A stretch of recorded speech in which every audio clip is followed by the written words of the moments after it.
Very good morning students, welcome to Needy classes. तो हम लोग लूसेंट हिस्ट्री सीरीज को कंटिन्यू करते हैं पार्ट 2 में। तो यहाँ अगला टॉपिक है ईसा पूर्व एवं ईस्वी। तो ईसा पूर्व एवं ईस्वी जो है उससे हम लोग यहाँ स्टार्ट करेंगे। तो वर्तमान में प्रचलित ग्रेगोरियन कैलेंडर, ईसाई कैलेंडर, जूलियन या इसको जूलियन कैलेंडर भी कहेंगे, ईसाई धर्मगुरु ईसा मसीह के जन्म वर्ष पर आधारित है। ठीक है, जो ग्रेगोरियन कैलेंडर है वो किसके जन्म पे आधारित है? ईसा मसीह के जन्म पे आधारित है। ईसा मसीह के जन्म के पहले के समय को ईसा पूर्व या बीसी, बिफोर क्राइस्ट कहा जाता है। ईसा पूर्व में वर्षों की गिनती उल्टी दिशा में होती है। अब कैसे उल्टी दिशा में होगी? तो जैसे हम लोग देखेंगे सामान्यतः, जैसे अभी जो है 2021 के बाद 2022 आया, 2020 के बाद 21 आया, 2022 आया।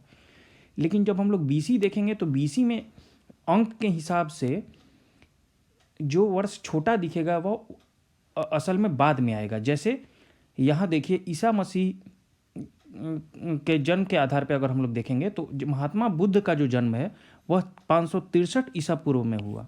कब हुआ महात्मा बुद्ध का जन्म? 563 ईसा पूर्व में महात्मा बुद्ध का जन्म हुआ। लेकिन उनकी मृत्यु कब हुई? 483 ईसा पूर्व में। मतलब मृत्यु देख के लगेगा ऐसा कि 483, ऐसा कैसे हो सकता है कि 483 में मृत्यु हो, लेकिन बीसी में ऐसा ही होता है। अब बीसी का अगर हम लोग टाइमलाइन देखें तो क्या होगा कि बीसी जो है बीच में हम लोग मान लेते हैं कि ईसा मसीह और ईसा मसीह का जन्म, उनके बाद का जो वर्ष है वो एडी कहलाता है, जन्म के बाद का, और जन्म के पहले का जो वर्ष है वो बीसी कहलाता है। और फिर बीसी से पहले शुरू हो जाता है, जैसे बाएं के तरफ 1 BC, 2 BC, 3 BC, 4 BC, 5 BC, 6 BC, 7 BC, 8 BC. तो इस प्रकार से हम लोग देख सकते हैं कि जो 1 बीसी हुआ वो 5 बीसी के बाद में आया 1 बीसी। तो इसलिए 1 बीसी जो हो गया वो क्या हुआ आपका? ये बाद का वर्ष हुआ 5 बीसी से। इसलिए हम लोग कह सकते हैं कि ईसा मसीह के जन्म के 563 वर्ष पूर्व महात्मा बुद्ध का जन्म हुआ। जैसे इसको ऐसे समझ ही लेते हैं कि यहाँ देखिए, ये ईसा मसीह का अगर जन्म मानते हैं तो यहाँ जो है 483 बीसी और यहाँ जो है 563 बीसी हो गया। तो यहाँ इनकी मृत्यु हुई और यहाँ इनका जन्म हुआ। तो ऐसे चलता है ये 1 बीसी, 2 बीसी, ऐसे होते हुए जाता है। फिर यहाँ 1 एडी, 2 एडी, 3 एडी। तो एडी में हम लोग देखेंगे जैसे हम लोग ऐसे बढ़ते जाएंगे तो यहाँ अंक जैसे बढ़ेगा वो बाद का वर्ष होगा, लेकिन बीसी में अंक जैसे जैसे बढ़ेगा वो हमारा पहले का वर्ष होता जाएगा, वो बाद का वर्ष नहीं होगा। अतः 483 बीसी में इनकी मृत्यु हुई ईसा मसीह की, महात्मा बुद्ध की, और 563 ईसा पूर्व में इनका महात्मा बुद्ध का जन्म हुआ। अब हम लोग देख लेते हैं ईसा मसीह की जन्म की तिथि से आरंभ हुआ सन ईसवी सन कहलाता है। इसके लिए संक्षेप में ई लिखा जाता है। ई को लैटिन भाषा के शब्द में एडी भी कहा जाता है। ईस्वी को एडी यानी एनो डोमिनी, जिसका शाब्दिक अर्थ है in the year of Lord Jesus Christ. अब एनो डोमिनी का मतलब क्या है कि in the year of Lord Jesus Christ, मतलब भगवान का वर्ष कहा जा सकता है इसको।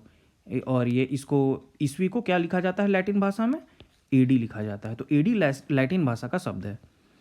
विंसेंट ऑर्थर स्मिथ ने प्राचीन भारत का पहला सुव्यवस्थित इतिहास अर्ली हिस्ट्री ऑफ इंडिया 1904 में तैयार किया। इस पुस्तक के 1/3 भाग में 1/3 पार्ट में केवल सिकंदर का आक्रमण वर्णित है। इसमें भारत को स्वेच्छाचारी शासन वाला देश कहा गया है, जिसे ब्रिटिश शासन की स्थापना से पहले कभी राजनीतिक एकता का अनुभव नहीं हुआ था। इसमें भारत को कैसा बताया गया है शासन वाला देश? स्वेच्छाचारी शासन वाला देश।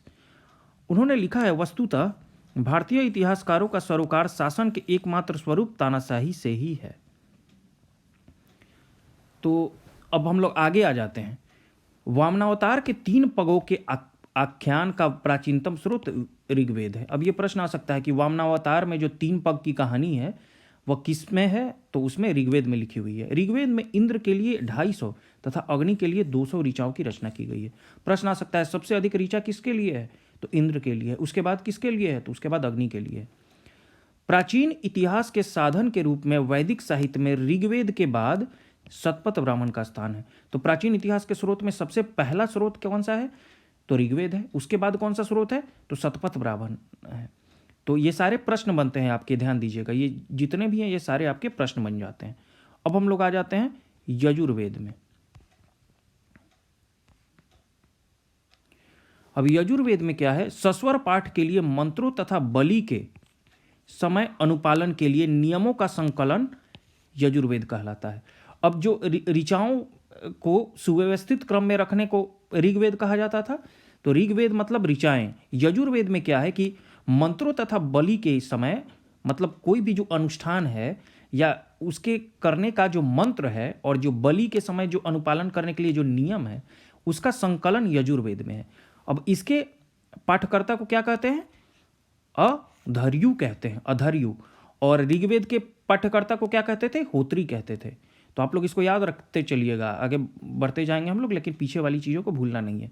यजुर्वेद में यज्ञों के नियमों एवं विधि विधानों का संकलन मिलता है। इसमें अब यज्ञों का नियम और विधि विधान कहाँ मिलता है? तो यजुर्वेद में। इसमें बलिदान विधि का भी वर्णन है। यह एक ऐसा वेद है जो गद्य एवं पद दोनों में से। प्रश्न आ सकता है कि कौन ऐसा वेद है जो गद्य एवं पद दोनों में है? तो उत्तर होगा यजुर्वेद। अब हम लोग सामवेद पे आ जाते हैं। साम का शाब्दिक अर्थ है गान। इस वेद में मुख्यतः यज्ञों के अवसर पर गाए जाने वाले ऋचाओं का संकलन है।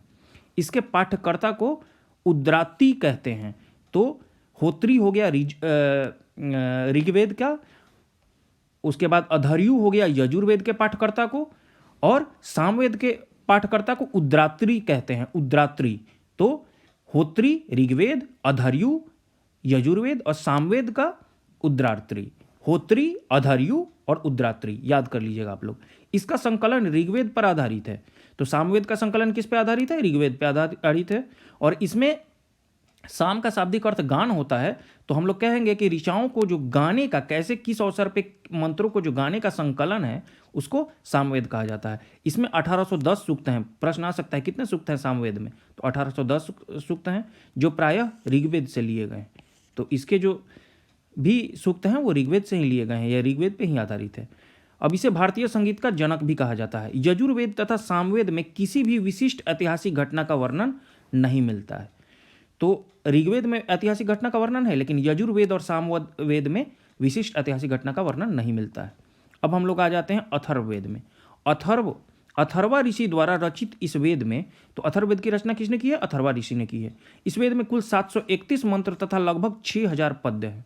ये सारे प्रश्न बनेंगे, कितने मंत्र हैं? 731 मंत्र हैं।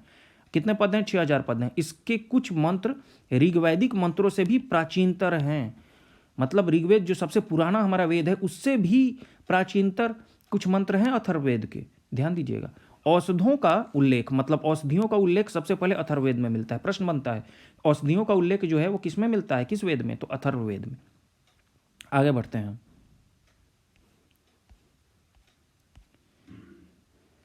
अब देखेंगे हम लोग ऐतिहासिक दृष्टि से अथर्ववेद का महत्व इस बात में है कि इसमें सामान्य मनुष्यों के विचारों तथा अंधविश्वासों का विवरण है। मतलब अंधविश्वास और विचारों का भी विवरण इसमें है। प्रश्न आता है कि विचारों अंधविश्वासों का विवरण किस वेद में है?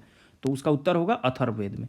पृथ्वी सूक्त अथर्ववेद का प्रतिनिधि सूक्त माना जाता है। इसमें मानव जीवन के सभी पक्षों, गृह निर्माण, कृषि की उन्नति, व्यापारिक मार्गों का गहन, जिसको खोज कहते हैं, रोग निवारण, समन्वय, विवाह तथा प्रणय गीतों, राजभक्ति, राजा का चुनाव, बहुत से वनस्पतियों, औषधियों, साप, वशीकरण, प्रायश्चित, मातृभूमि महात्म्य आदि का विवरण दिया गया है।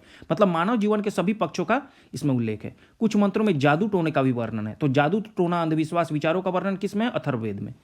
अथर्ववेद में परीक्षित को कुरुओं का राजा कहा गया है। कुरुओं का राजा किसे कहा गया है? परीक्षित को। कहाँ कहा गया है? अथर्ववेद में। तथा कुरु देश की समृद्धि का अच्छा चित्रण मिलता है। ये सारे प्रश्न बनेंगे, ध्यान दीजिएगा। इसमें सभा एवं समिति को प्रजापति की 2 पुत्रियां कहा गया है। प्रजापति की 2 पुत्रियां कौन है? सभा और समिति। और इसका उल्लेख कहाँ है? अथर्ववेद में।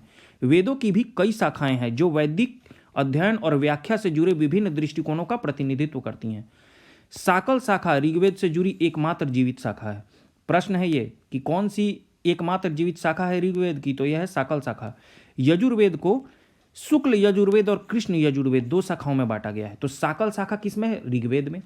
शुक्ल यजुर्वेद और कृष्ण यजुर्वेद 2 शाखाएं किसकी हैं? यजुर्वेद की। माध्यन्दिन और काण्व शुक्ल यजुर्वेद अथवा वाजसनय संहिता की शाखाएं हैं। अब हम लोग मतलब देखेंगे कि शुक्ल यजुर्वेद भी माध्यान्दिन और कानव शुक्ल यजुर्वेद या अथवा वाजसनेय संहिता की शाखाएं हैं। तो कृष्ण यजुर्वेद से अब देखिए, शुक्ल यजुर्वेद में आप लोग देख लिए कि दो भाग में वो भी बटा हुआ, माध्यान्दिन और कान्य शुक्ल यजुर्वेद। अब कृष्ण यजुर्वेद से जुड़ी शाखाएं कौन कौन सी है? काठक, कनिष्ठल, मैत्रायणी और तैत्तिरीय। ये इतना मतलब इंपॉर्टेंट नहीं है क्योंकि ये ज़्यादा डिटेल्ड है। बस एक बार सुन लीजिए आप लोग। कौथुम, रानायनीय एवं जयमानीय या तलवकार सामवेद की शाखाएं। अब सामवेद की भी शाखा, मतलब एक एक जो भी वेद है उसकी शाखाएं दी हुई है यहाँ। अब सामवेद की शाखा में दिया हुआ है कौथुम, रानायनीय एवं जयमानी या तलवार सामवेद की शाखाएं हैं। अथर्ववेद की शाखाएं शौनक और पैपलाद हैं। तो अगर आप लोग चाहें तो इसको एक बार एक मतलब पॉइंट वाइज इसको लिख लीजिएगा कहीं, लेकिन ये इतना इंपॉर्टेंट है नहीं, इसको आप लोग छोड़ भी सकते हैं। आगे बढ़ते हैं हम लोग। सबसे प्राचीन वेद ऋग्वेद एवं सबसे बाद का वेद अथर्ववेद है। ये इंपॉर्टेंट है, नोट में भी दिया हुआ है। अब हम लोग आते हैं ब्राह्मण, अरण्यक तथा उपनिषद। संहिता के पश्चात ब्राह्मणों, अरण्यकों तथा उपनिषदों का स्थान है। अब ब्राह्मणों, अरण्यकों और उपनिषदों का स्थान किसके बाद है? संहिता के बाद है। इनसे उत्तर वैदिक कालीन समाज एवं संस्कृति के विषय में जानकारी प्राप्त होती है। और जो हमारा वैदिक कालीन समाज था वो पूर्व वैदिक काल और उत्तर वैदिक काल, पूर्व वैदिक काल जो था वो ऋग वैदिक काल था, और उत्तर वैदिक काल के बारे में जो समाज संस्कृति के बारे में जानकारी हमें ब्राह्मण, अरण्यक और उपनिषद से मिलती है। यहाँ ये लिखा हुआ है। ब्राह्मण ग्रंथ वैदिक संहिताओं की व्याख्या करने के लिए गद्य में लिखे हुए हैं। ये इनका वर्णन जो है ब्राह्मण ग्रंथ का वो गद्य में है। प्रत्येक संहिता के लिए अलग अलग ब्राह्मण ग्रंथ है जिसे सारणी में दिया गया है। अब हर संहिता, जितनी भी संहिताएं हैं उनके लिए अलग अलग ब्राह्मण ग्रंथ है। इन ब्राह्मण ग्रंथों से हमें परीक्षित के बाद और बिंबिसार के पूर्व की घटनाओं का ज्ञान प्राप्त होता है। तो ये टाइमलाइन बता दी आपको कि ब्राह्मण ग्रंथों में परीक्षित के बाद और बिंबिसार के पूर्व की घटनाओं का ज्ञान प्राप्त है। ऐतरेय, जो ऐतरेय ब्राह्मण है में राज्याभिषेक के नियम एवं कुछ प्राचीन राजाओं के नाम दिए गए हैं। तो आपका ये प्रश्न बन जाता है कि ऐतरेय ब्राह्मण जो है कौन सा ऐसा ब्राह्मण है जिसमें राज्याभिषेक के नियम एवं कुछ प्राचीन राजाओं के नाम दिए गए हैं? तो उसका सही उत्तर हो जाएगा आपका ऐतरेय ब्राह्मण। कौन सा ब्राह्मण हो जाएगा? ऐतरेय ब्राह्मण। ठीक है, अब हम लोग आगे आ जाते हैं। तो इसमें शतपथ में जो शतपथ ब्राह्मण है उसमें गंधार, शल्य, कैकेय, कुरु, पंचाल, कौशल, विदेह आदि राजाओं का उल्लेख मिलता है। तो यहाँ ये सब एक मतलब पॉइंट वाइज में हम लोग याद रख सकते हैं कि ऐतरेय ब्राह्मण में क्या क्या मिलता है, शतपथ ब्राह्मण में हमें क्या क्या मिलता है। वैदिक साहित्य में ऋग्वेद के बाद शतपथ ब्राह्मण का स्थान है। ये हम लोग पहले भी पढ़ चुके हैं कि ऋग्वेद सबसे पुराना, और उसमें जो है जितने भी प्राचीन इतिहास के स्रोत में सबसे पहला कौन सा? ऋग्वेद। उसके बाद कौन सा? शतपथ ब्राह्मण। अरण्यक में यज्ञ से जुड़े कर्मकांडों की दार्शनिक और प्रतीकात्मक अभिव्यक्ति है। अब प्रश्न आ सकता है कि यज्ञ से जुड़े कर्मकांडों की दार्शनिक और प्रतीकात्मक अभिव्यक्ति किसमें है? तो ये अरण्यक में है। उपनिषदों की संख्या 108 है, जिनमें 13 को मूलभूत उपनिषदों की श्रेणी में रखा गया है। ठीक है, तो उपनिषदों की संख्या कितनी है? तो ये 108 है, और इसको मूलभूत उपनिषदों की श्रेणी में कितने को रखा गया है? तो 13 को रखा गया है। इसमें यज्ञ से जुड़े दार्शनिक विचार, शरीर, ब्रह्मांड, आत्मा तथा ब्रह्म की व्याख्या भी की गई है। स्त्री की सर्वाधिक गिरी हुई स्थिति मैत्रेयनी संहिता से प्राप्त होती है, जिसमें जुआ और शराब की भांति स्त्री को पुरुष का तीसरा मुख्य दोष बताया गया है। तो ये प्रश्न इंपॉर्टेंट हो जाएगा क्योंकि स्त्री से ये रिलेटेड है। मैत्रेयनी संहिता से प्राप्त होती है स्त्री की सर्वाधिक गिरी हुई स्थिति। शतपथ ब्राह्मण में स्त्री को पुरुष की अर्धांगिनी कहा गया है। यहाँ इंपॉर्टेंस हो जाता है इस लाइन का, क्यों? क्योंकि देखिए स्त्री को पुरुष की अर्धांगिनी कहाँ कहा गया है? शतपथ ब्राह्मण में। जाबालोपनिषद में चारों आश्रमों का उल्लेख मिलता है। तो चारों आश्रम जो है वो पुरुष सूक्त में भी लिया हुआ था, ऋग्वेद के पुरुष सूक्त के 10वें वर्ण से। और यहाँ एक और उपनिषद भी देखिए, यहाँ जाबालोपनिषद में चारों आश्रमों का उल्लेख मिलता है। तो वहाँ चारों वर्ण का उल्लेख था ये पुरुष सूक्त में, और ये 4 आश्रम जो एक मनुष्य के जीवन के जो 4 आश्रम होते हैं उसका जो 4 अवस्थाएं होते हैं उसका वर्णन जो है वो जाबालोपनिषद में है। स्मृति ग्रंथों में सबसे प्राचीन एवं प्रामाणिक मनुस्मृति मानी जाती है। तो सबसे प्राचीन एवं प्रामाणिक मनुस्मृति मानी जाती है आपकी स्मृति ग्रंथों में। और मनुस्मृति में ही क्या है जो है? तो मनुस्मृति में आपका 4 वर्ण का वर्णन है। यह शुंग काल का मानक ग्रंथ है। तो किस काल का है? शुंग काल का मानक ग्रंथ है। नारद स्मृति गुप्त युग के विषय में जानकारी। तो देखिए शुंग काल में का मानक ग्रंथ कौन सा है? मनु स्मृति। और नारद स्मृति जो है वो गुप्त युग के विषय में जानकारी प्रदान करता है। अब हम लोग देखेंगे वेदांग एवं सूत्र। तो अभी हम लोग क्या क्या देख लिए? अभी हम लोग पहले वेद देखे, वेद के बाद ब्राह्मण, अरण्यक और उपनिषद देखे। इसके बाद जो अगला टॉपिक आ जाता है वो है वेदांग एवं सूत्र। वेदों को भली भांति समझने के लिए 6 वेदांगों की रचना हुई। अब ये कौन कौन से वेदांग हैं? तो वेद जो है उसको समझना जो है वो मुश्किल था, और उसको आसानी से समझने के लिए 6 वेदांगों की रचना हुई। और ये कौन कौन से वेदांग हैं? तो शिक्षा है, शुद्ध उच्चारण इसका शास्त्र बन जाता है। शिक्षा वेदांग हुआ जिसको शास्त्र कहा जाता था। फिर कल्प, जिसको कर्मकांडीय विधि के लिए है कल्प। निरुक्त, शब्दों की व्युत्पत्ति का शास्त्र निरुक्त कहा जाता है। व्याकरण, छंद एवं ज्योतिष। तो 6 कौन कौन से वेदांग हैं? शिक्षा, कल्प, निरुक्त, व्याकरण, छंद व ज्योति। फिर से मैं एक बार रिपीट कर देता हूं। 6 वेदांग जो हैं शिक्षा, कल्प, निरुक्त, व्याकरण, छंद व ज्योतिष। शिक्षा, कल्प, निरुक्त, व्याकरण, छंद व ज्योतिष, ये हमारे 6 वेदांग हैं। अब वेद जो है और ब्राह्मण ग्रंथ, ये इंपॉर्टेंट जो है ये टेबल है। ऋग्वेद जो है वो ऐत्रेय व कौशिकी ब्राह्मण ग्रंथ है। यजुर्वेद जो है वो तैत्तिरीय व शतपथ ब्राह्मण ग्रंथ है। सामवेद जो है वो पंचविश ब्राह्मण ग्रंथ से इसका संबंध है। और अथर्ववेद जो है वो गोपथ ब्राह्मण ग्रंथ से है। तो फिर से मैं एक रिपीट कर देता हूँ। ऋग्वेद जो है वो ऐत्रेय व कौशिकी ब्राह्मण ग्रंथ से, यजुर्वेद तैत्तिरीय व शतपथ से, सामवेद पंचविश से और अथर्ववेद गोपथ से। तो फिर अब हम लोग आगे बढ़ते हैं। वैदिक साहित्य को अक्षुण्ण बनाए रखने के लिए सूत्र साहित्य का प्रणयन किया गया है। तो वैदिक साहित्य को अक्षुण्ण बनाए रखने के लिए किस साहित्य का प्रणयन किया गया है? तो सूत्र साहित्य का प्रणयन किया गया है। श्रौत, गृह तथा धर्म सूत्रों के अध्ययन से हमें यज्ञ विधि विधानों, कर्मकांडों तथा राजनीति विधि एवं व्यवहार से संबंधित महत्वपूर्ण बातें ज्ञात करते हैं। प्रमुख सूत्रकारों में गौतम बोधायन, आपत स्तंभ, वशिष्ठ आदि के नाम विशेष रूप से उल्लेखनीय हैं। सूत्रों में गौतम धर्मसूत्र सबसे प्राचीन माना गया है। तो सबसे प्राचीन धर्मसूत्र कौन सा है? तो वो है गौतम धर्मसूत्र।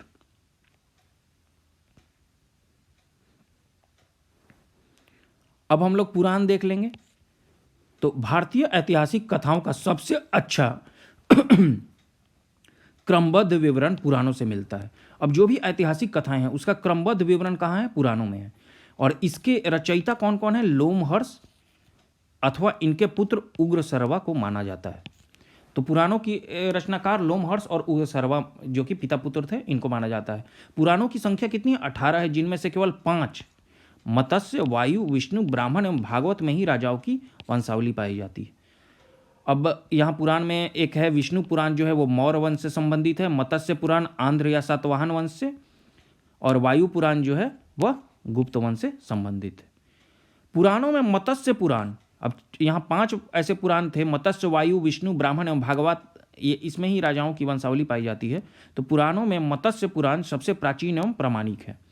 अधिकतर पुराण सरल संस्कृत श्लोक में लिखे गए हैं। स्त्रियां तथा शूद्र जिन्हें वेद पढ़ने की अनुमति नहीं थी, वे भी पुराण सुन सकते थे। पुराण का सबसे इंपॉर्टेंट पॉइंट यही है, सबसे, कि वेद पढ़ने की अनुमति स्त्रियों को नहीं थी, शूद्रों को नहीं थी, लेकिन पुराण सुनने की अनुमति थी। तो पुराण के माध्यम से उनको बहुत ज्ञान की प्राप्ति होती थी, सुनकर भी बहुत ज्ञान का प्रचार प्रसार होता था। पुराणों का पाठ पुजारी मंदिरों में किया करते थे। सामाजिक एवं सांस्कृतिक दृष्टि से अग्नि पुराण का काफी महत्व है। तो पुराणों में सबसे इंपॉर्टेंट, सबसे जो है प्राचीन कौन सा है? तो मत्स्य पुराण। सबसे प्रामाणिक पुराण कौन सा है? मत्स्य पुराण। लेकिन अग्नि पुराण का भी काफी महत्व है। और अग्नि पुराण में राजतंत्र के साथ साथ कृषि संबंधी विवरण भी दिया गया है। तो प्रश्न आएगा कि कृषि संबंधी विवरण भी किस में दिया हुआ है, किस पुराण में? तो अग्नि पुराण में। अब हम लोग बौद्ध धर्म, जैन एवं अन्य साहित्य पे आ जाते हैं। जातक में बुद्ध की पूर्व जन्म की कहानी वर्णित है। हीनयान का, तो जातक जो भी कथाएं हैं उसमें कौन क्या है? तो उसमें बुद्ध के पूर्व जन्म की कहानी है वर्णित है। हीनयान का प्रमुख ग्रंथ कथा वस्तु है। अब हम लोग जानते हैं कि जो हमारा बौद्ध धर्म है,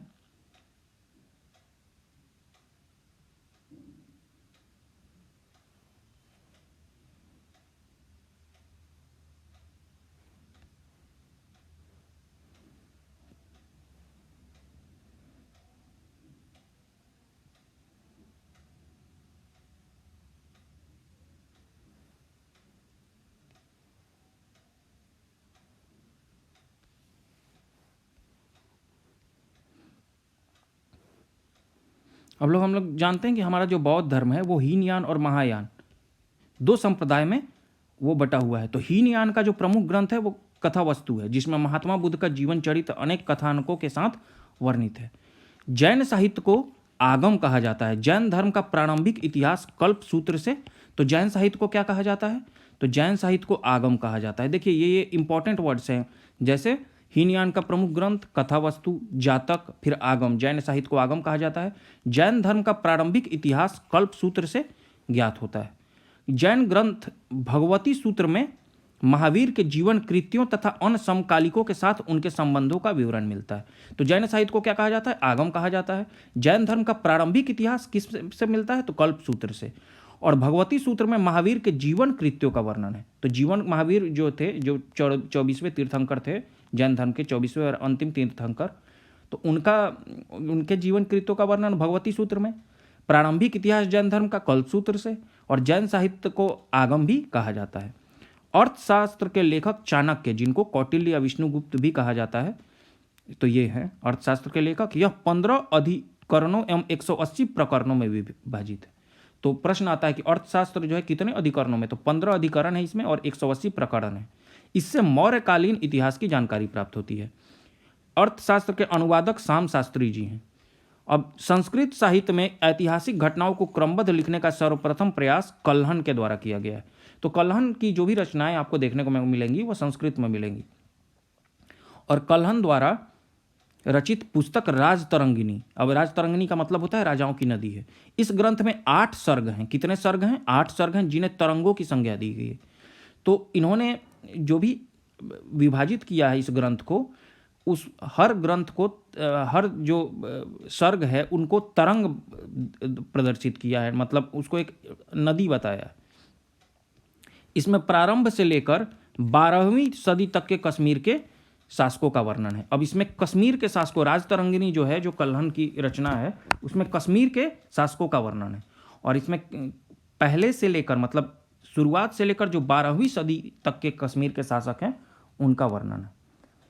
अब अरबों की सिंध विजय का वृत्तांत, जो हमारे अरब के जो भी लोग थे उनका जो सिंध विजय हुआ उसका वृत्तांत कहाँ लिखा हुआ है? तो वो चचनामा में लिखा हुआ है। और इसके लेखक जो हैं अली अहमद हैं। तो चचनामा में सुरक्षित है। अष्टाध्यायी संस्कृत भाषा की व्याकरण की प्रथम पुस्तक। प्रश्न आता है कि अष्टाध्यायी क्या है? तो यह संस्कृत भाषा की व्याकरण की पुस्तक है, प्रथम पुस्तक है। और इसके लेखक कौन है? तो पाणिनि है।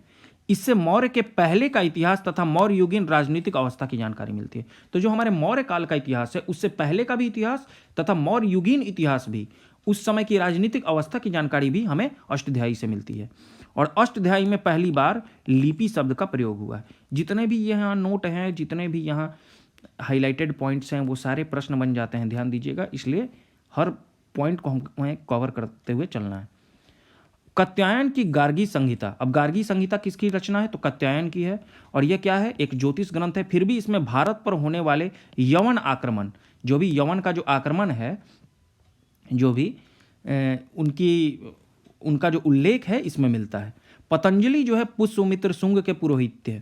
जो महर्षि पतंजलि थे वो पुष्यमित्र के पुरोहित थे, पुष्यमित्र शुंग के। और इनके महाभाष्य से शुंगों के इतिहास का पता चलता है। अब इनका जो महाभाष्य है पतंजलि का, तो उससे शुंगों के इतिहास का पता चलता है, क्योंकि वो शुंगों के ही, पुष्यमित्र शुंग के ही पुरोहित थे। अब विदेशी यात्रियों से अभी तक हम लोग जो है वो इतिहास स्रोत में हम लोग जो है, जो भी किताब हैं या जो भी रचनाएं हैं, उससे मिलने वाली जानकारियों के बारे में पढ़ रहे हैं। तो अब हम लोग आगे देखते हैं। यूनानी और रोमन लेखक। अब यह टेसियस, यह ईरान का राजवैद्य था। टेसियस कौन था? तो ईरान का राजवैद्य था। भारत के संबंध में इसका विवरण आश्चर्यजनक कहानियों से परिपूर्ण होने के कारण अविश्वसनीय है। अब इसने कुछ ऐसी रचना कर दी है जिसमें कुछ ज़्यादा ही आश्चर्यजनक कहानियाँ हैं, इसलिए इस जैसा प्रतीत होता है कि यह विश्वास करने योग्य नहीं। तो टेसियस कहाँ का राजवैद्य था? ईरान का राजवैद्य था। आगे देखते हैं हम लोग। दूसरा जो हेरोडोटस, इसे इतिहास का पिता भी कहा जाता है। इसने अपनी पुस्तक हिस्टोरिका में 5वीं शताब्दी ईसा पूर्व के भारत फारस के संबंध का वर्णन किया है, परंतु इसका विवरण भी अनुश्रुतियों एवं अफवाहों पर आधारित है। तो हेरोडोटस को इतिहास का पिता कहा जाता है। ये प्रश्न आ सकता है कि हेरोडोटस को इतिहास का पिता किसे कहा जाता है, तो हेरोडोटस को। इसने अपनी पुस्तक हिस्टोरिका, तो हिस्टोरिका नामक पुस्तक किसकी रचना है, तो हेरोडोटस की रचना है, में 5वीं शताब्दी ईसा पूर्व के भारत फारस ईरान के संबंध का वर्णन किया है। और इसका विवरण भी अनुश्रुतियों एवं अफवाहों पर आधारित प्रतीत होता है। सिकंदर के साथ आने वाले लेखकों में नेरियाकस, आनेसिक्राटस तथा अरिस्टोबुलस के विवरण अधिक प्रामाणिक एवं विश्वसनीय हैं। तो सिकंदर के साथ कौन कौन से लेखक आए, नेरियाकस, आनेसिक्राटस और अरिस्टोबुलस, 3 जो आए थे, नेरियाकस, आनेसिक्राटस। सिकंदर के साथ कौन कौन है, नेरियाकस, आनेसिक्राटस और अरिस्टोबुलस। अब मेगास्थनीज, ये काफी इंपॉर्टेंट है। ये सेल्यूकस निकेटर का राजदूत था जो चंद्रगुप्त मौर्य के दरबार में आया था। इसने अपनी पुस्तक इंडिका में मौर्य युगीन समाज एवं संस्कृति के विषय में लिखा है। अब डाइमेकस, अब यह सीरियन नरेश, अब ये डाइमेकस का भी के बारे में भी प्रश्न आता है। मेगास्थनीज के बारे में तो लोग जानते हैं कि चंद्रगुप्त मौर्य के राज दरबार में आया था, सेल्यूकस निकेटर का राजदूत था। डाइमेकस से प्रश्न आता है कि सीरियन नरेश, जो सीरिया के नरेश थे, अब ये जो भी भारत के अफगानिस्तान से और पूर्व के जो प्रदेश हैं जहां यवन राज्य था, उसके बारे में हम लोग पढ़ रहे हैं, उसके राजदूत के बारे में, उसके लेखक के बारे में पढ़ रहे हैं। डाइमेकस या सीरियन नरेश अंतियोकस का राजदूत था। तो किसका था, अंतियोकस का राजदूत था जो बिंदुसार के राज दरबार में आया था। तो चंद्रगुप्त मौर्य से पहले, ये चंद्रगुप्त मौर्य के जो है बाद डाइमेकस, चंद्रगुप्त मौर्य के बाद डाइमेकस आया। चंद्रगुप्त मौर्य में मेगास्थनीज आया और उनके पुत्र बिंदुसार के पास कौन सा आया, तो डाइमेकस आया है, और ये अंतियोकस का राजदूत था। इसका विवरण भी मौर्य युग से संबंधित है। अब डायोनीशियस, यह मिस्र नरेश टॉलमी फिलेडेल्फस का राजदूत था। तो डायोनीशियस, ये तीनों बहुत इंपॉर्टेंट हो जाते हैं, आप लोग याद रखिएगा। मेगास्थनीज, डाइमेकस और डायोनीशियस, इससे हमेशा प्रश्न आएगा। अगर प्रश्न आएगा तो इससे आएगा कि मिस्र नरेश टॉलमी फिलेडेल्फस का राजदूत कौन था, तो डायोनीशियस था जो अशोक के राज दरबार में आया था। टॉलमी, ये भी काफ़ी इंपॉर्टेंट है। भारत का भूगोल नामक पुस्तक की रचना इसी ने की है 2री शताब्दी में। टॉलमी, प्लिनी, काफ़ी इंपॉर्टेंट है ये भी। इसने प्रथम शताब्दी में नेचुरल हिस्ट्री नामक पुस्तक की लिखी है। भारत का भूगोल की रचना किसने की है, तो टॉलमी ने की है। प्लिनी की रचना क्या है, नेचुरल हिस्ट्री नामक पुस्तक लिखी है। इसमें भारतीय पशुओं, पेड़ पौधों, खनिज पदार्थों आदि के बारे में विवरण मिलता है। पेरिप्लस ऑफ द इरिथ्रियन सी, ये भी इंपॉर्टेंट है, प्रश्न पूछा भी है इससे कि इस पुस्तक के रचनाकार कौन है।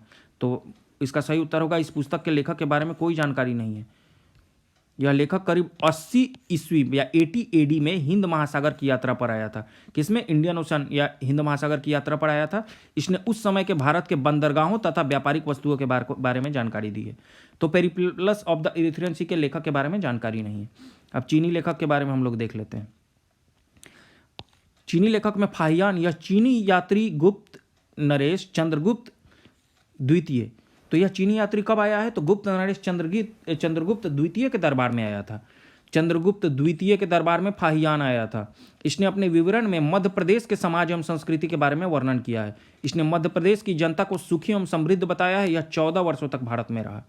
दूसरा है संयुगन, यह 518 ईस्वी में भारत आया। इसने अपने 3 वर्षों की यात्रा में बौद्ध धर्म की प्राप्तियां एकत्रित की। तो जितने भी चीनी यात्री थे वो बौद्ध धर्म से प्रेरित थे और बौद्ध धर्म के अध्ययन के लिए ही वो जो हमारी ये नालंदा विश्वविद्यालय में, जो कि एक अंतर्राष्ट्रीय विश्वविद्यालय हुआ करता था, तो उसमें बौद्ध धर्म से जुड़े जो भी रचनाएं हैं उनका अध्ययन करने के लिए ये लोग आया करते थे। तो संयुगन, ये भी 518 ईस्वी में भारत आया। इसने अपने 3 वर्षों की यात्रा में बौद्ध धर्म की प्राप्तियां एकत्रित की।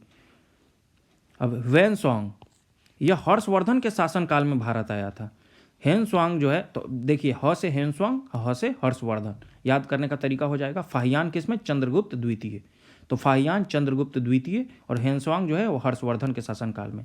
हेनस्वांग 629 एडी में, 629 ईस्वी में, ये बीसी में नहीं क्योंकि हर्षवर्धन का काल 629 एडी में है, तो चीन से भारतवर्ष के लिए प्रस्थान किया और लगभग 1 वर्ष की यात्रा के बाद सर्वप्रथम वह भारतीय राज्य कपिसा पहुंचा।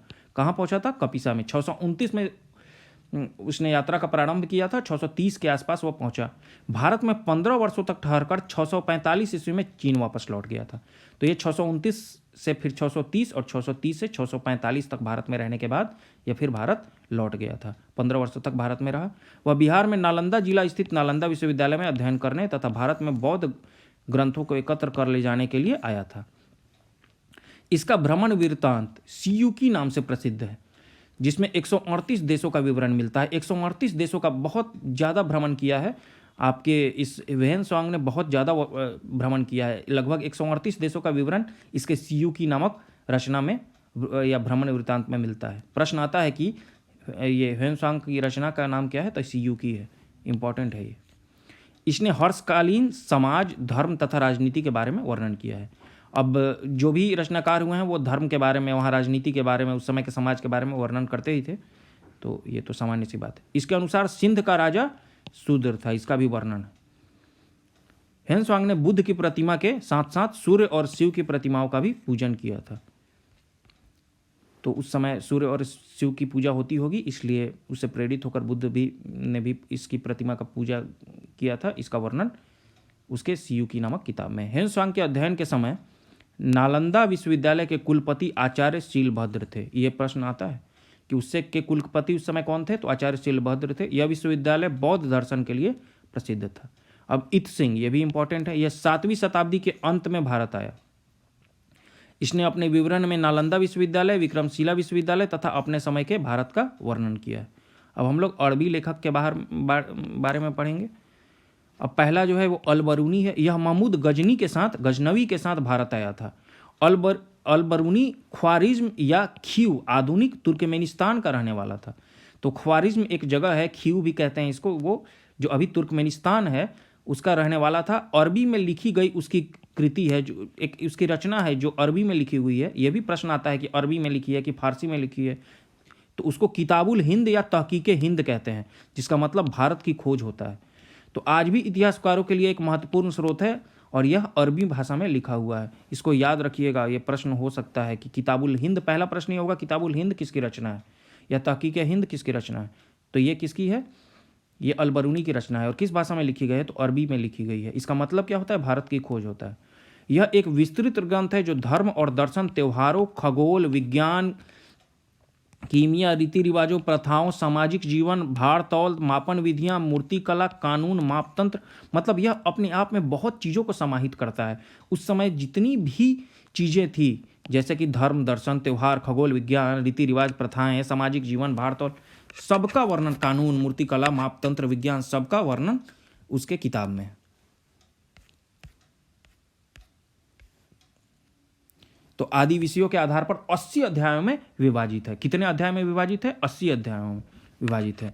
इसमें राजपूती कालीन समाज, धर्म, रीति रिवाज, राजनीति आदि पर सुंदर प्रकाश डाला है।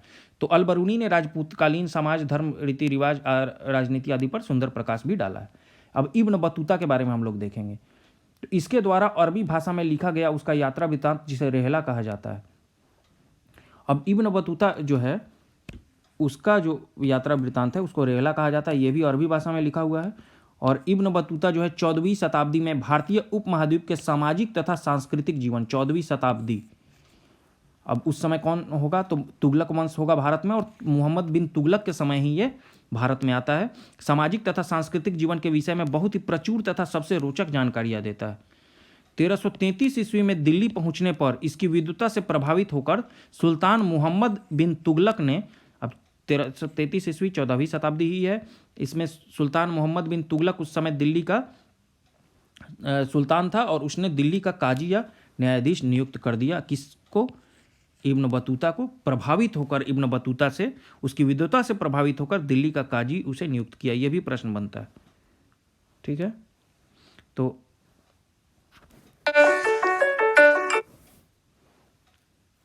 अब अन्य लेखक के बारे में हम लोग देखेंगे। तो अन्य लेखक जो है वो हैं तारानाथ। यह एक तिब्बती लेखक था। इसने कंग्यूर तथा तंग्यूर नामक ग्रंथ की रचना की। इनसे भारतीय इतिहास के बारे में जानकारी मिलती है। और दूसरा जो है, तो तारानाथ तिब्बती लेखक है, तो से तारानाथ, तो से तिब्बती लेखक। इसने कंग्यूर तथा तंग्यूर नामक ग्रंथ की रचना की। इनसे भारतीय इतिहास के बारे में जानकारी मिलती है। मार्को पोलो, यह 13वीं शताब्दी के अंत में पांड्य देश की यात्रा पर आया था। तो यह कब आया था, 13वीं शताब्दी के अंत में आया था। इसका विवरण पांड्य इतिहास में के अध्ययन में के लिए उपयोगी है। तो पांड्य जो भी है इतिहास के अध्ययन के लिए उपयोगी है मार्को पोलो। अब हम लोग पुरातत्व संबंधी साक्ष्य से मिलने वाली जानकारियों पर के बारे में पढ़ेंगे। तो भारतीय पुरातत्व शास्त्र का पितामह फादर ऑफ इंडियन आर्कियोलॉजी किसको कहा जाता है? सर अलेक्जेंडर कनिंघम को कहा जाता है। 1400 ईसा पूर्व के अभिलेख बोगाज कोई, जो एशिया माइनर से वैदिक देवता मित्र, वरुण, इंद्र और नासत्य के नाम मिलते हैं। तो बोगाज कोई जो भी अभिलेख है 1400 ईसा पूर्व से, उससे वैदिक देवता जो है मित्र, अरुण, इंद्र और नासत्य के नाम मिलते हैं बोगाज कोई अभिलेख से। मध्य भारत में भागवत धर्म विकसित होने का प्रमाण, अब मध्य भारत में कौन सा धर्म विकसित था? भागवत धर्म। और इसका प्रमाण कहाँ मिलता है? यवन राजदूत, जो भी यवन के राजदूत होलियोडोरस के वेशनगर गरुड़ स्तंभ से। तो वेशनगर जिसको विदिशा भी कहा गया है, उसके गरुड़ स्तंभ से ये प्राप्त होता है। सर्वप्रथम भारतवर्ष का जिक्र हाथी गुम्फा अभिलेख में है। सर्वप्रथम दुर्भिक्ष का जानकारी देने वाला अभिलेख, दुर्भिक्ष का जानकारी देने वाला अभिलेख सोहगौरा अभिलेख है। इस अभिलेख में संकट काल में उपयोग हेतु खाद्यान्न सुरक्षित रखने का भी उल्लेख है। सर्वप्रथम भारत पर होने वाला हून आक्रमण जो है की जानकारी भीतरी स्तंभ लेख से प्राप्त होता है। सती प्रथा का पहला लिखित, इंपॉर्टेंट हो जाता है, लिखित साक्ष्य एरन अभिलेख, जिसको उस समय जो शासक थे भानुगुप्त थे, से प्राप्त होता है। तो एरन अभिलेख से ही सती प्रथा का पहला लिखित साक्ष्य प्राप्त होता है। सातवाहन राजाओं का पूरा इतिहास उनके अभिलेखों के आधार पर लिखा गया है। रेशम बुनकर की श्रेणियों की जानकारी मंदसौर अभिलेख से प्राप्त होती है।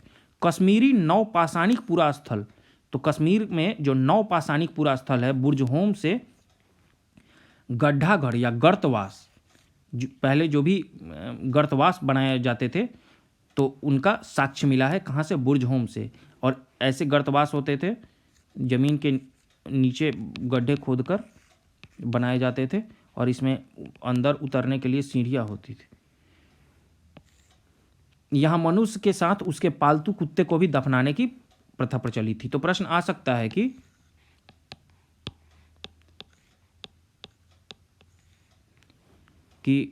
पालतू मनुष्य के साथ पालतू कुत्तों को भी दफनाने की प्रचलित प्रथा कहाँ थी? तो बुर्जहोम में थी।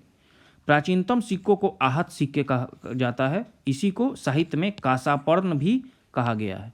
सर्वप्रथम सिक्कों पर लेख लिखने का कार्य यवन शासकों ने किया। अब महत्वपूर्ण अभिलेख हम लोग देख लेते हैं, अभिलेख और शासक। ये बहुत इंपॉर्टेंट टेबल है, बहुत ज़्यादा इंपॉर्टेंट है। क्यों बहुत ज़्यादा इंपॉर्टेंट है? इसलिए बहुत ज़्यादा इंपॉर्टेंट है क्योंकि इससे डायरेक्ट प्रश्न पूछ लिए जाते हैं। जैसे हाथी गुम्फा अभिलेख, अब एक ऐसा अभिलेख है जो तिथि रहित अभिलेख है, इसमें तिथि नहीं वर्णित है। तो ये किस शासक के समय का है? तो कलिंग राज खारवेल के समय का है। तो कलिंग के राजा खारवेल के समय हाथी गुम्फा अभिलेख है।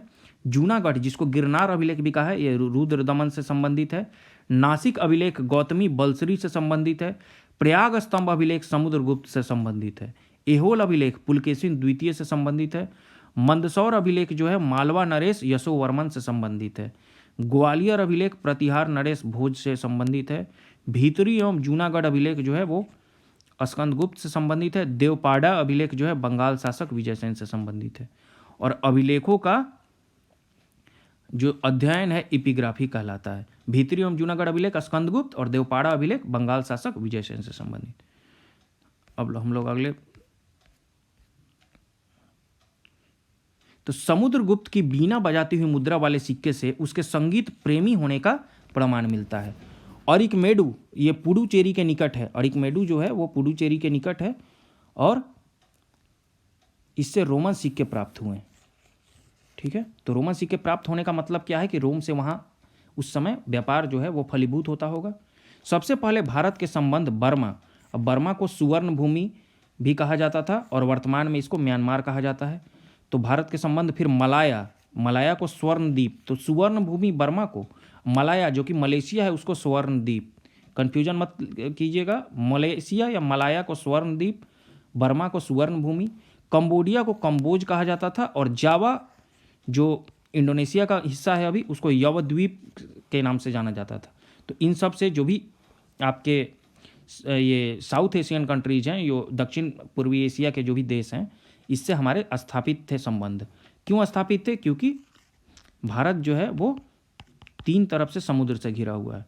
तो और इस प्रकार से व्यापारिक जो है महत्व बढ़ जाता था। भारत की भौगोलिक स्थिति ऐसी थी कि इसका संबंध और जो भी दक्षिण पूर्व एशिया के जो देश थे उनसे था। उत्तर भारत के मंदिरों की कला की शैली नागर शैली एवं दक्षिण भारत के मंदिरों की कला द्रविड़ शैली कहलाती है। दक्षिणापथ के मंदिरों के निर्माण में नागर और द्रविड़ दोनों शैलियों का प्रभाव पड़ा, अतः यह वेसर शैली। तो उत्तर भारत की शैली जो है नागर, दक्षिण भारत के मंदिरों की शैली द्राविड़, और दोनों मिश्रित जो शैली है जो कि दक्षिणापथ के मंदिरों के निर्माण में है वो वेसर शैली कहलाई। पंचायतन शब्द मंदिर रचना शैली से संबंधित है। एक हिंदू मंदिर तब पंचायतन शैली का कहलाता है जब मुख्य मंदिर 4 सहायक मंदिरों से घिरा होता है। तो पंचायतन देखिए, ये मुख्य मंदिर हो गया आपका और ये 4 सहायक मंदिर से घिरा है, तो ये पंचायत मंदिर पंचायतन कहलाएगा। और पंचायतन मंदिर के उदाहरण हैं, इस प्रकार का मंदिर होगा कि ये मुख्य मंदिर होगा और यहाँ 4 जो है ये और सहायक मंदिर होंगे। तो इसके उदाहरण कौन कौन हैं?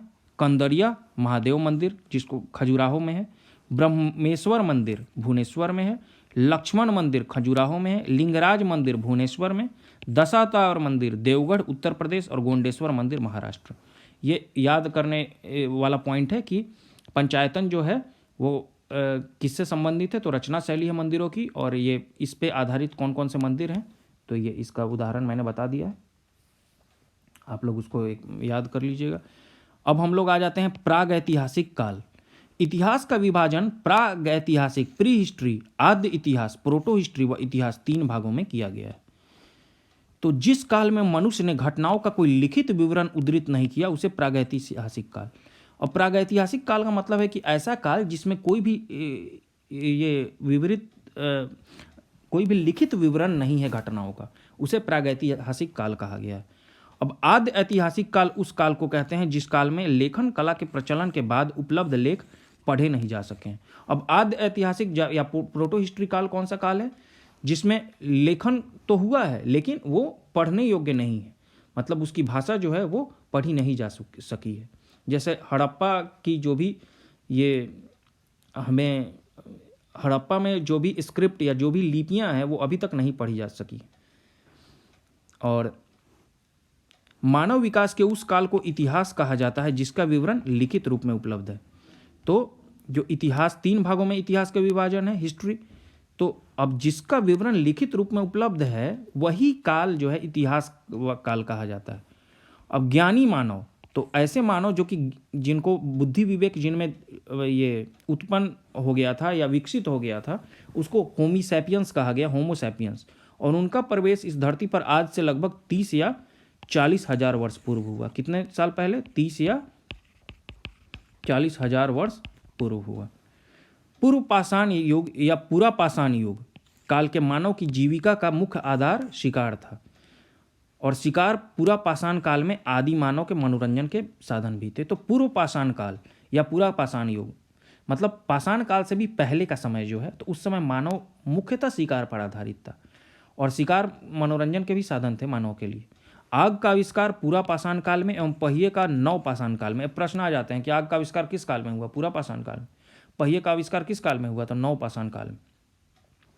मनुष्य में अस्थायी निवास की प्रवृत्ति नव पाषाण काल में हुई। अब जैसे जैसे पूरा पाषाण से नव पाषाण काल की ओर मनुष्य बढ़ा, तो उस समय जो है मनुष्य वो अस्थायी निवास करने लगा, क्योंकि कृषि जो है, कृषि का आविष्कार हो चुका था, लोग खेती करने लगे थे, और खेती करने के बाद क्या हुआ कि एक जगह खाने की व्यवस्था जब हो गई तो वो लोग अस्थायी निवास मनुष्य करने लगे। तथा उसने सबसे पहले कुत्ता को पालतू बनाया। मनुष्य ने सबसे पहले किस जानवर को पालतू बनाया? तो कुत्ते को पालतू बनाया। मनुष्य ने सर्वप्रथम तांबा धातु का प्रयोग किया तथा उसके द्वारा बनाया जाने वाला प्रथम औजार कुल्हाड़ी था। तो ये कहाँ से कुल्हाड़ी प्राप्त हुआ है? अतिरम्पक्कम से प्राप्त हुआ है। कृषि का आविष्कार नवपाषाण काल में। तो आग का आविष्कार जो है वो पूरा पाषाण में, पहिया और कृषि दोनों नवपाषाण काल में आविष्कार हुआ है। प्राग ऐतिहासिक अन्न उत्पादक स्थल, मतलब ऐसे प्राग ऐतिहासिक काल वो काल था जिसमें इतिहास का कोई भी लिखित वर्णन ना हो, तो उस समय भी जो है अन्न उत्पादक स्थल मेहरगढ़ के स्थान है, ये पश्चिमी बलूचिस्तान में अवस्थित है। तो वहाँ अन्न उत्पादक स्थल मिला है प्राग ऐतिहासिक काल का। तो प्रश्न आ सकता है कि प्राग ऐतिहासिक काल का अन्न उत्पादक स्थल कौन स्थान है? तो मेहरगढ़ है। कृषि के लिए अपनाई गई सबसे प्राचीन फसल गेहूं है। तो गेहूं सबसे पहली फसल कौन सी है, तो या प्राचीन फसल कौन सी है, गेहूं है एवं जौ। लेकिन मानव द्वारा सर्वप्रथम प्रयुक्त अनाज चावल था। तो प्रश्न आ सकता है सबसे प्राचीन फसल तो गेहूं या जौ। तो गेहूं एवं जौ दोनों कह सकते हैं। अगर ऑप्शन में दिया रहे गेहूं जौ तो गेहूं को आपको टिक करना होगा। अगर किसी ऑप्शन में केवल जौ दिया हो तो जौ को टिक करेंगे। गेहूं जौ दोनों हो तो दोनों टिक हो जाएगा। कृषि का प्रथम उदाहरण मेहरगढ़ से प्राप्त हुआ है। कोल्डिहवा का संबंध चावल के प्राचीनतम साक्ष्य से है। भारत में पूर्व प्रस्तर युग के अधिकांश औजार स्फटिक पत्थर के बने थे। तो पूर्व प्रस्तर या पूर्व पाषाणकालीन युग के अधिकांश औजार किस पत्थर के बने थे, तो स्फटिक पत्थर के बने थे। रॉबर्ट ब्रूस फुट पहले व्यक्ति थे जिन्होंने 1863 में भारत में पूरा पाषाणकालीन औजारों की खोज की। तो पूरा पाषाणकालीन औजारों की खोज सबसे पहले किसने की, तो रॉबर्ट ब्रूस फुट ने की 1863 में। पल्लावरम नामक स्थान पर प्रथम भारतीय पुरापाषाण कलाकृति की खोज की गई। तो प्रथम भारतीय पुरापाषाण कलाकृति की खोज कहाँ की गई, पल्लावरम नामक स्थान पर। भारत में मध्य पाषाण काल के विषय में जानकारी सर्वप्रथम 1867 ईस्वी में हुई, जब CL कार्लाइल ने विंध्य क्षेत्र में लघु पाषाणोपकरण माइक्रोलिथ खोज निकाले। भारत में मानव अस्थिपंजर मध्य पाषाण काल से ही सर्वप्रथम प्राप्त होने लगता है। भारत में नवपाषाणकालीन सभ्यता का प्रारंभ ईसा पूर्व 4000 के लगभग हुआ। तो लगभग 4000 ईसा पूर्व में भारत में नवपाषाणकालीन सभ्यता का प्रारंभ हुआ। अब यहाँ संस्कृति दिया हुआ है बर्तन, ये बहुत इंपॉर्टेंट है। इसमें मालवा जो है उस समय काले तथा लाल रंग के मृदभांड मिलते थे। बुर्जहोम में धूसर बर्तन मिले हैं।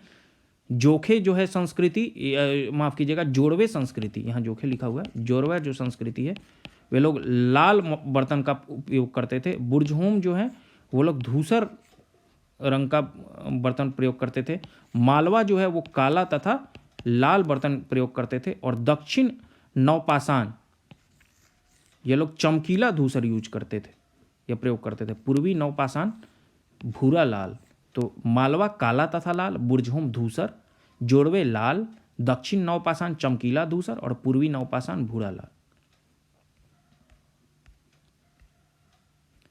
भारत का सबसे प्राचीन नगर मोहनजोदारो था, सिंधी भाषा में, जिसका अर्थ मृतकों का टीला होता है। असम का श्वेतभ्रू गिबन भारत में पाए जाने वाला एकमात्र मानवाब कपी है। कपी का मतलब बंदर होता है। तो असम का श्वेतभ्रू गिबन जो है वो भारत में, गिबन्स जो हैं वो अफ्रीका में पाए जाते हैं, लेकिन भारत में श्वेतभ्रू गिबन जो है एकमात्र मानवाब कपी है। इनाम गांव ताम्रपाषाण युग की एक बड़ी बस्ती थी। इसका संबंध जोरवे संस्कृति से है। तो जोरवे संस्कृति कहाँ है, इनाम गांव में है। और ये कैसी थी, ताम्रपाषाण युग की एक बड़ी बस्ती थी। ताम्रपाषाण, भारत में शिवालिक की पहाड़ी से जीवाश्म का प्रमाण मिलता है। तो जो शिवालिक की पहाड़ी हैं उससे हमें जीवाश्म का प्रमाण मिला है। भीमबेटका गुफा पूरा पाषाणिक आवासीय पूरा स्थल है। ये तो भीमबेटका पूरा पाषाणिक आवासीय पूरा स्थल है। यह आदि मानव द्वारा बनाए गए शैल चित्रों और शैलाश्रयों के लिए प्रसिद्ध है। इन चित्रों को पूरा पाषाण काल से मध्य पाषाण काल के समय का माना जाता है। तो एक प्रश्न आता है कि भीमबेटका किस काल, तो पूरा पाषाण काल में भी है, मध्य पाषाण काल में भी है, क्योंकि पूरा पाषाण काल से मध्य पाषाण काल के ये समय का माना जाता है। यह चित्र भारतीय उपमहाद्वीप में मानव जीवन के प्राचीनतम चिन्ह है। तो भारतीय उपमहाद्वीप में मानव जीवन के प्राचीनतम चिन्ह कौन से हैं, तो भीमबेटका के चित्र है। यह मध्य प्रदेश के रायसेन जिले में स्थित है। इसकी खोज वर्ष 1957-58 में डॉक्टर विष्णु श्रीधर वाकनर द्वारा की गई थी। भीमबेटका क्षेत्र को भारतीय पुरातत्व सर्वेक्षण भोपाल मंडल ने अगस्त 1990 में राष्ट्रीय महत्व का स्थल घोषित किया। इसके बाद जुलाई 2003 में यूनेस्को ने इसे विश्व धरोहर स्थल घोषित किया। तो ये 2003 में यूनेस्को ने इसे विश्व धरोहर स्थल घोषित कर दिया है। विश्व धरोहर स्थल है ये भीमबेटका जो है। कहाँ है, मध्य प्रदेश में है। भारत में के मध्य प्रदेश के रायसेन जिले में। भारत में मनुष्य संबंधी सबसे पहला प्रमाण नर्मदा घाटी में मिलता है। भारतीय नागरिक सेवा के अधिकारी रिजले प्रथम व्यक्ति थे जिन्होंने प्रथम बार वैज्ञानिक आधार पर भारत की जनसंख्या का प्रजातीय विभेदीकरण किया। तो इस प्रकार से यहाँ अब हम लोग अगले टॉपिक में चलेंगे। यहाँ तक समाप्त हो जाता है अभी, और अगले टॉपिक में हम चलेंगे तो वहाँ से सिंधु सभ्यता शुरू हो जाएगा। तो वीडियो बहुत ज़्यादा लंबा ना हो और आप लोगों को बहुत ज़्यादा बोर ना हो फिर, और क्योंकि हिस्ट्री जो है उसमें एक एक पॉइंट काफ़ी इंपॉर्टेंट होता है, बहुत डिटेल्ड होता है, तो उसको अभी मतलब बहुत ज़्यादा डिटेलिंग लंबा अगर वीडियो होगा तो बहुत सारे तथ्य हो जाएंगे, इसलिए वीडियो को छोटा रखना ही ज़रूरी है ताकि आप लोग अच्छे से रिवाइज कर पाए। तो अगले वीडियो में हम लोग सिंधु सभ्यता के साथ फिर मिलेंगे, तब तक के लिए धन्यवाद।